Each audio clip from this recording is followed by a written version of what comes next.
Let us work out 23.1 question number 7. If cot A is equal to 4 upon 7.5, then let us determine the value of cos A and cosec A, and also show that 1 plus cot square A is equal to cosec square A. So यहाँ पर हमारे question में cot A की value given है. इस cot A की value से हम राइट एंगल ट्राइंगल के दो साइड्स को पता करेंगे. Once we got two sides of right angled triangle, then by using Pythagoras theorem we can easily get the third side. Once we get all the three sides of right angle triangle, we can solve any type of question in trigonometrical ratios and identical. So let's start the solution. As we have given cot A as 4 upon 7.5, and we know cot A means base upon perpendicular, so from that we can say our base is 4 and perpendicular is 7.5. So we got two sides of right angle triangle. हमें right angle triangle का दो side मिल गया है. Now हम क्या करने वाले हैं, नेक्स्ट परपेंडिकुलर बेस गिवन है, हाइपोटेन्यूज निकालते हैं. हाइपोटेन्यूज निकालने के लिए हम पाइथागोरस का इस्तेमाल करते हैं. तो पाइथागोरस थ्योरम क्या होता है, we know that Pythagoras theorem is hypotenuse square is equal to base square plus perpendicular square, and we know base means 4, perpendiculars mean 7.5. So base square means 4 square, perpendicular square means 7.5. 4 square means 16, 7.5 square means 56.25. Next जब इसे add करते हैं तो हमें मिलता है 72.25. Now ये है एच स्क्वायर विच इज़ 72.25. हमें चाहिए एच, देयरफॉर जब हम इसका स्क्वायर रूट निकालते हैं तो हमें मिलता है 8.5. So 8.5 is the value of hypotenuse. So we get three sides of right angle triangle which is 4, 7.5 and 8.5. Now we need to find out cos A. So therefore cos A means base upon hypotenuse, और हमें base पता है 4 और hypotenuse पता है 8.5. Therefore we can say our answer as 4 upon 8.5. So this is our answer.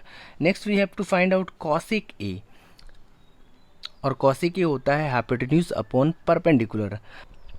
Hypotenuse हमारे पास 8.5 available है एंड परपेंडिकुलर 7.5 है. So we can say cosec A means 8.5 upon 7.5. So जब हम इसे सॉल्व करते हैं, सॉल्व करने के बाद हमारा आंसर आसानी से आ जाता है. Now we have to prove one thing, that is 1 plus cot square a is equal to cosec square A. So हम यहाँ पर लेफ्ट हैंड साइड लिखते हैं which is equal to 1 plus cot square ए.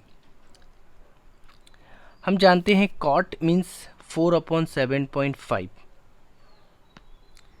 तो कॉट स्क्वायर का मतलब होगा 4 upon 7.5 का whole square. So we can say 1 plus 4 upon 7.5 का होल स्क्वायर. जब हम इसे सॉल्व करते हैं तो हमें मिलता है 4 का स्क्वायर 16 एंड 7.5 का स्क्वायर 56.25. हम जब इसे एलसीएम लेते हैं तो हमारे पास एलसीएम आता है 56.25. सो solve it. 56.25 is the LCM. यहाँ 56.25 आ गया और प्लस करने के बाद ये 16 हो गया. जब इन्हें ऐड करते हैं तो हमें मिलता है 72.5 एंड अपॉन में 56.25. So this is our left hand side. Now come to right hand side. हमारे पास राइट हैंड साइड गिवन है cosec square A. So we can say cosec square A is our right hand side, and we know cosec A means we have just find out the cosec A means 8.5 upon 7.5. So we can say 8.5 upon 7.5 की whole square, and हम जानते हैं कि 8.5 square means ये sir 8.5 h था, तो इसका h square कितना था 72.25. सो we can say 8.5 means 72.25 and 7.5 means 56.25. So our solution is 72.25 upon 56.25. यहाँ पर हम देखते हैं लेफ्ट हैंड साइड में ये वैल्यू और राइट हैंड साइड में ये वैल्यू सेम है. Therefore we can say left hand side is equal to right hand side and proved. Next question number 8. Question में कह रहा है साइन सी की वैल्यू 2/3 दिया हुआ है, हमें निकालना है cos C and cosec C. Solution, as we know sine C is given as 2/3 और साइन सी होता है perpendicular upon hypotenuse. So we can say here perpendicular हमारा 2 है और हाइपोटेन्यूज हमारा 3 है। नाउ हमें राइट एंगल ट्राइंगल का 2 साइड मिल गया है, हमें तीसरा साइड निकालना है। सो हम ये इस्तेमाल करने वाले हैं पाइथागोरस थ्योरम, विच इज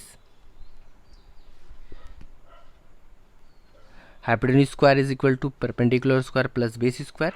हमारे पास परपेंडिकुलर 2 गिवन है, हाइपोटेन्यूज 3 गिवन है। So from here we can easily get the value of base. So we can say hypotenuse square means 3 square, perpendicular means 2 square, B square is B square. यहाँ solve करने पर ये 3 square 9 आता है, यहाँ solve करने पर ये 4 आता है। सो वी कैन से 9 4। नाउ अब हमें क्या करना है, इस 4 को यहाँ लेकर आना है। तो जब इस 4 को हम यहाँ लाते हैं तो ये हो जाता है 9 - 4 that is 5। So B square must be 5, therefore we can say b is equal to √5। So we can say b is equal to √5। Now we have to find out cos c into cosec c। As we know cos c क्या होता है sir, cos मतलब होता है base upon hypotenuse and cosec c क्या होता है sir, होता है हाइपोटेन्यूज अपॉन परपेंडिकुलर। तो हम यहाँ से इजीली देखते हैं कि ये हाइपोटेन्यूज और ये हाइपोटेन्यूज कैंसिल आउट हो जा रहा और हमारे पास बच रहा है base upon perpendicular. So we can say base upon perpendicular, और हम जानते हैं हमारे पास बेस का मतलब √5 होता है और परपेंडिकुलर का मतलब 2 होता है। तो सो वी कैन से √5/2 इज आवर रिक्वायर्ड आंसर।